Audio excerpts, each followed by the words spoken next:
नमस्कार। आप सभी को गंगा दशहरा की हार्दिक शुभकामनाएं। बोलो गंगा मैया की जय। हर साल जेठ माह में गंगा दशहरा का त्योहार मनाया जाता है। यह त्योहार जेठ माह की शुक्ल पक्ष की 10वीं तिथि पर मनाया जाता है। शास्त्रों की माने तो इस दिन धरती पर माँ गंगा का अवतरण हुआ था, इसलिए इस दिन को गंगा दशहरा के रूप में मनाया जाता है। गंगा दशहरा के दिन भक्त गंगा मैया की पूजा व आरती करते हैं। भक्त गंगा जल को घर भी लाते हैं और घर के मंदिर में रखते हैं। हर शुभ कार्य में गंगा जल से घर की शुद्धि करने की परंपरा है। धार्मिक मान्यता है कि इस शुभ अवसर पर गंगा नदी में स्नान और पूजा करने से जातक को सभी पापों से मुक्ति मिलती है और जीवन में खुशियों का आगमन होता है। माना जाता है कि जो भक्त गंगा दशहरा पर स्नान व दान करते हैं, उन्हें शुभ फल की प्राप्ति होती है।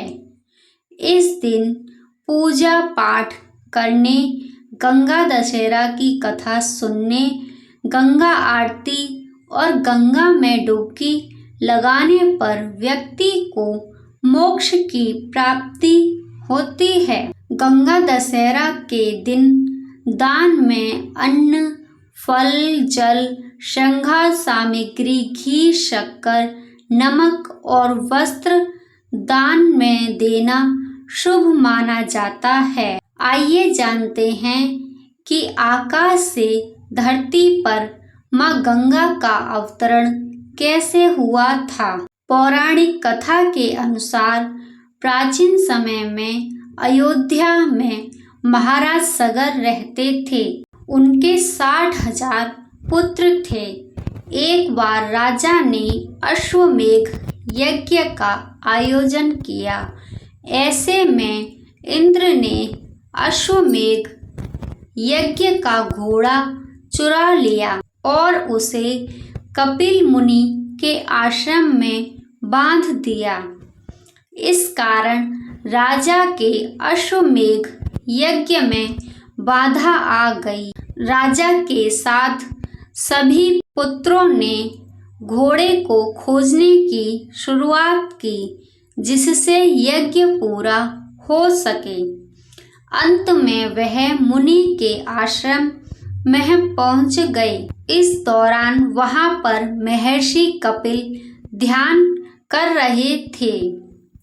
वही घोड़े को बंधा देख उन्हें विश्वास हो गया कि घोड़े की चोरी कपिल ऋषि ने ही की है। राजा सगर के पुत्रों ने कपिल ऋषि को ललकारा और अपमानित भी किया।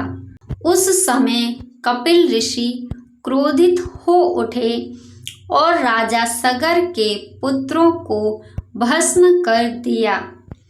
ऐसे में यज्ञ खंडित हो गया। इसके पश्चात महाराज सगर ने पुत्रों की आत्मा की शांति के लिए उपाय जाना। उन्होंने इस कार्य के लिए माँ गंगा को धरती पर लाने का प्रयास किया। उस दौरान ऋषि ने धरती पर मौजूद सारा जल ग्रहण कर लिया और धरती पूरी तरह से सूख गई। इसके बाद माँ गंगा को धरती पर अवतरित करने के लिए महाराज सगर, अंशुमान और महाराज दिलीप ने तपस्या की, लेकिन उन्हें सफलता प्राप्त नहीं हुई। महाराज दिलीप के पुत्र भगीरथ थे। उसने तपस्या कर ब्रह्मा जी को प्रसन्न किया। भगीरथ को इस कार्य में सफलता मिली। माँ गंगा धरती पर अवतरित हुई। हालांकि माँ गंगा के वेग को रोकने के लिए भगवान शिव ने अपनी जटाओं में उन्हें समेट लिया। माँ गंगा को शिवजी ने अपनी जटाओं में स्थान दिया। तब एक शिखर से माँ गंगा का धरती पर अवतरण हुआ। भगीरथ ने रसातल में जाकर अपने पितरों का उद्धार किया। जब गंगा नदी में राजा सगर के पुत्रों की अस्थि मिली तो उन्हें मोक्ष की प्राप्ति हुई। इस प्रकार भगीरथ पृथ्वी पर गंगा का वरण करके बड़े भाग्यशाली हुए। उन्होंने जनमानस को अपने पुण्य से उपकृत कर दिया। युगों युगों तक बहने वाली गंगा की धारा महाराज भगीरथ की कष्टमयी साधना की गाथा कहती है।